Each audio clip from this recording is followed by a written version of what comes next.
बिस्मिल्लाहिर्रहमानिर्रहीम। अस्सलाम वालेकुम व्यूअर्स, उम्मीद है आप सब खैरियत से होंगे।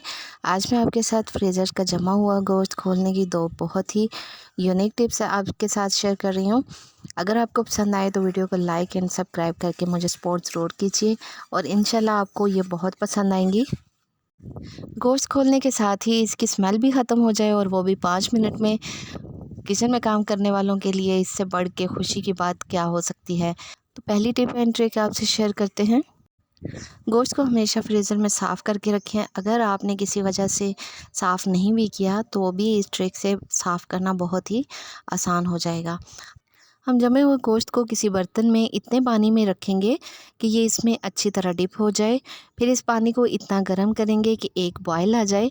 जब एक बॉयल आ जाएगा तो गोश्त के ऊपर झाग आ जाएगी। ये झाग ब्लड होता है जो गोश्त में स्मेल पैदा करता है। तो जब ये झाग की सूरत इख्तियार कर ले तो इस झाग को रिमूव कर दें, बल्कि पूरा पानी चेंज कर लें और गोश्त भी खुल जाएगा और इसकी स्मेल भी ख़त्म हो जाएगी। और अगर आपने इसको पहले से साफ़ करके नहीं रखा तो इस टाइम पे इसको साफ़ करना और भी इजी हो जाएगा, क्योंकि बॉयल आने की वजह से जो छिछड़े वगैरह हैं वो अलग से आपको वाज़े तौर पे नज़र आएंगे और आप आसानी से उसे साफ़ कर सकती हैं। मेरी दूसरी टिप ये है कि आप एक बर्तन में पानी लें।